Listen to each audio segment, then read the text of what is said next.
সাধারণ মানুষের কাছে বিজ্ঞানটারে কিভাবে উপস্থাপন করা যায় সেইটা ওই ভদ্রলোক দেখাই দিয়ে গেছেন।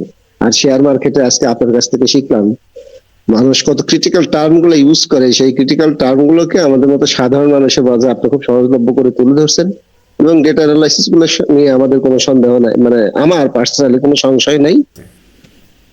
জি, আজকের ক্লাসে আসলে অনেকটুকু আমরা স্ক্যাটার্ডলি যেটা ট্রেড করতাম আসলে কোনো কিছু না বুঝেই, মানে যে সমস্ত জায়গায় আপনি সতর্কতা ওয়ার্নিং দিচ্ছেন আমরা ওই ওয়ার্নিংটাকেই মানে মেইন সাবজেক্ট হিসেবে নিয়ে নিয়েছিলাম।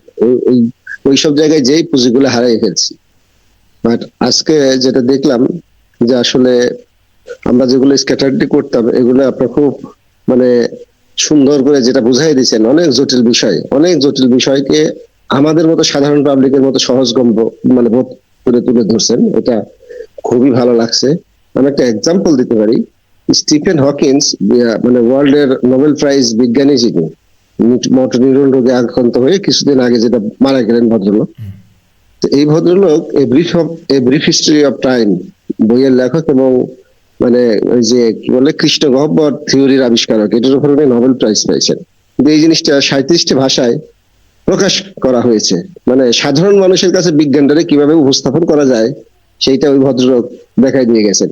আর শেয়ার মার্কেটে আজকে আপনার কাছ থেকে শিখলাম মানুষ কত ক্রিটিক্যাল টার্ম গুলো ইউজ করে, সেই ক্রিটিক্যাল টার্ম গুলোকে আমাদের মতো সাধারণ মানুষের মাঝে আপনি খুব সহজলভ্য করে তুলে ধরছেন এবং ডেটা অ্যানালাইসিস গুলো নিয়ে আমাদের কোনো সন্দেহ নাই, মানে আমার পার্সোনালি কোনো সংশয় নাই।